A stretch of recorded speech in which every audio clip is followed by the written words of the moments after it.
asyhadu anna Muhammadar Rasulullah. Allahumma salli ala Sayyidina Muhammad wa ala ali Sayyidina Muhammad. Amma ba'du. Pada kesempatan yang baik ini, marilah sama-sama kita memanjatkan puji serta syukur kita kepada Allah Subhanahu wa Ta'ala, Tuhan yang Maha Pengasih lagi Maha Penyayang, yang tak pilih kasih, tak pandang sayang, yang nikmatnya tak terhitung dan tak terbilang. Dengan nikmat tersebut kita sama-sama bisa berkumpul dengan riang, bertatap muka, beradu pandang. Salawat beriring salam selalu tercurahkan kepada putra gurun pasir yang pada subuh Senin dia lahir. Patung-patung di sekitar Ka'bah jatuh tersungkir di saat manusia sedang kocar-kacir, yaitu Nabiullah yang terakhir, teladan terbaik sepanjang zaman, Rasulullah Muhammad sallallahu alaihi wasallam. Allahumma salli ala Sayyidina Muhammad wa ala ali Sayyidina Muhammad, dan kepada seluruh keluarga, sahabat, kerabat beliau sekalian. Kata-kata penghormatan kami kepada pimpinan MTM ini dan kepada Dewan Guru yang telah mendidik kami, juga kepada teman-teman seperjuangan. Tak lupa pula kepada Dewan Juri yang arif dan bijaksana. Abu Ala Al-Maudini dalam bukunya The Prophet of Islam mengatakan, Rasulullah sallallahu alaihi wasallam merupakan contoh yang paling lengkap. Dalam dirinya terdapat kebesaran dan kemuliaan, kebesaran sifat Rasul serta keberhasilannya dalam memimpin umat dan negara telah tercatat dengan indah dan rapi dalam sejarah peradaban manusia. Kebesaran sifatnya sebagai seorang pemimpin yang selalu mengutamakan kepentingan rakyat dan mengutamakan akhlakul karimah, yang pada akhirnya mampu berubah masyarakat biadab menjadi beradab, yang dulunya berseteru diubah menjadi kesatuan yang satu, yang dulunya menyembah berhala kini kembali menyembah Allah Subhanahu wa Ta'ala. Mengingat keberhasilannya dalam memimpin, maka pada kesempatan kali ini kami akan membawakan sebuah syarahan yang berjudul Kepemimpinan dalam Konsep Islam, yang akan diawali dengan firman Allah dalam Al-Quran surat Al-Ahzab ayat 21 yang berbunyi,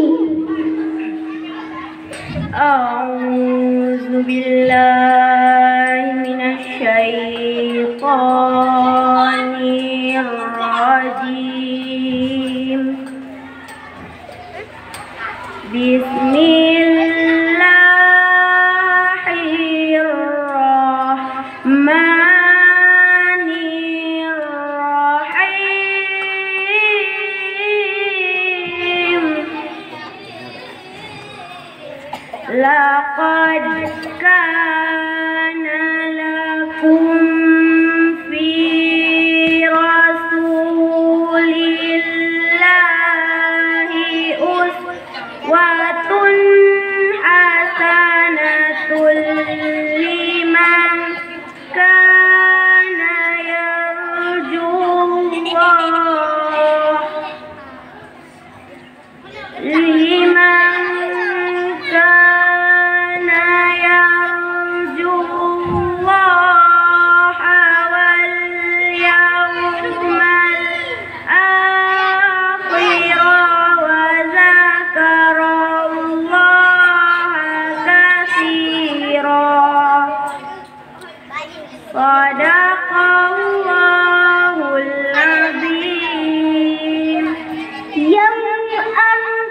dirinya.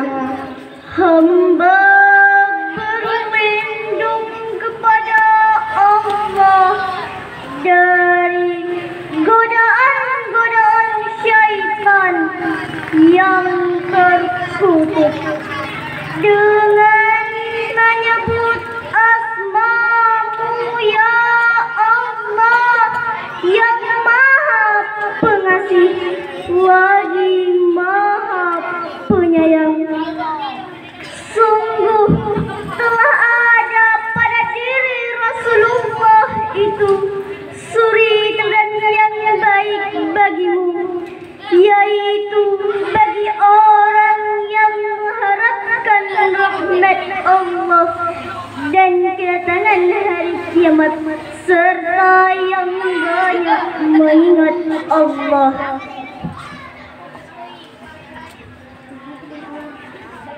Maha benar Allah dengan segala firman-Nya.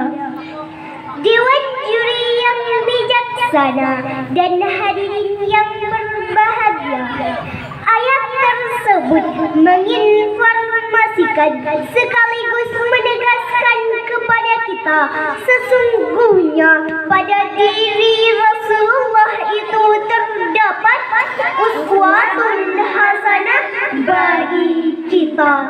Rasul merupakan figur yang jujur, bicaranya tidak ngawur, budi pekerti yang luhur, contoh yang tinggi yang harus diikuti dengan sepenuh hati, baik perkataan maupun perbuatan, dan yang menjadi figur teladan dalam kehidupan. Maka tak heran jika Rasulullah ditempatkan menjadi tokoh pertama dari 100 tokoh paling berpengaruh dalam sejarah peradaban manusia.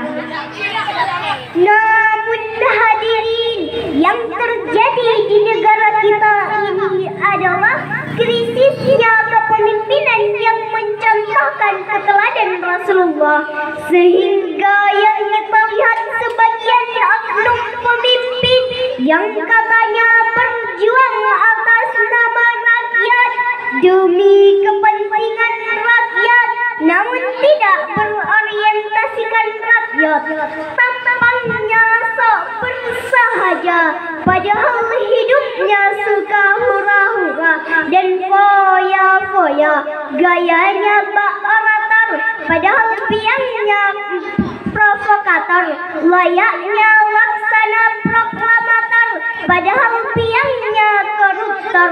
Akibatnya tidak sedikit pemimpin yang kaya raya, namun rakyatnya hidup sengsara. Tidak sedikit pemimpin yang memiliki rumah megah dan mobil mewah, tetapi rakyatnya hidup susah. Nauzubillahi min dzalik. Dewan juri yang bijaksana dan hadirin yang berbahagia, Imam Ali As-Sabuni dalam Safwatut Tafasir mengatakan, seorang pemimpin harus memiliki sekurang-kurangnya 4 sifat dalam menjalankan kepemimpinannya. Sebagaimana sifat yang dimiliki oleh Rasulullah Sallallahu Alaihi Wasallam, yakni yang pertama, siddiq. Dia harus jujur sehingga ia dapat dipercaya oleh orang-orang yang dipimpinnya. Yang kedua, tabligh, yang artinya menyampaikan atau kemampuan berkomunikasi. Yang kedua, amanah, dapat dipercaya atau bertanggung jawab dalam menjalankan tugasnya. Dan yang keempat adalah fatanah. Seorang pemimpin harus cerdas, yaitu kecakapan dalam membuat perencanaan, visi, misi, strategi, dan mampu mengimplementasikannya. Dalam sebuah hadis disebutkan, ingatlah setiap kamu adalah pemimpin dan akan diminta pertanggungjawaban atas apa yang dipimpinnya. Pada dasarnya setiap manusia adalah pemimpin, minimal pemimpin terhadap dirinya sendiri, dan akan diminta pertanggungjawaban atas apa yang dipimpinnya. Dewan juri yang bijaksana dan hadirin yang berbahagia, sederetan sejarah telah mencatat bagaimana pemimpin-pemimpin Islam telah berhasil membangun kekuatan Islam sampai berabad-abad lamanya, dari semenjak Rasulullah sampai kepemimpinan terakhir di Turki. Tahu nggak teman-teman, siapakah tokoh-tokoh itu? Di antara kepemimpinan yang telah berhasil itu, di Jazirah Arab pertama kali telah dicontoh oleh Abu Bakar As-Siddiq. Beliau mengatakan, aku telah diangkat menjadi pemimpin bukanlah karena aku yang terbaik di antara kalian semua.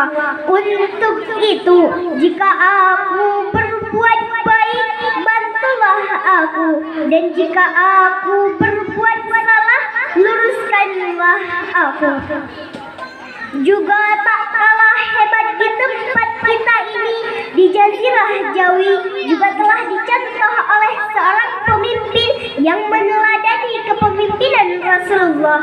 Beliaulah Al-Ghazi fil barri wal bahri yansurullah, yang berperang di darat dan di laut, dan Allah memenangkannya. Allah yang membangun negara ini, Bandar Aceh Darussalam. Dialah Sultan Ali Muhayyad Shah, cucu dari Munawar Shah. Dan cukup banyak contoh pemimpin yang berhasil membawa Islam ke puncak kejayaan lewat 4 sifat yang dimiliki oleh Rasulullah Sallallahu Alaihi Wasallam. Beberapa hari yang lalu kita telah memilih pemimpin menurut hati kita masing-masing. Semoga apa yang telah kita pilih menjadi pemimpin yang bertanggung jawab bagi rakyat dan negara. Semoga 4 sifat itu harus ada pada pemimpin kita, supaya rakyat makmur sejahtera. Amin, amin ya rabbal alamin. Sebagai kesimpulan dari syarahan ini, dapat kami simpulkan yang bahwa seorang pemimpin adalah pengemban amanah. Untuk itu, pemimpin harus bercermin dari keteladanan Rasulullah Sallallahu Alaihi Wasallam yang selalu mengutamakan kepentingan rakyat dan mengutamakan akhlakul karimah dalam memimpin. Jalan-jalan kota Mekah, ingin kupandang Ka'bah berlama-lama. Semoga pidato ini membawa berkah, membawa rahmat untuk kita semua. Demikian pidato ini kami sampaikan, semoga bermanfaat bagi kita semua. Wabillahi taufiq wal hidayah. Wassalam.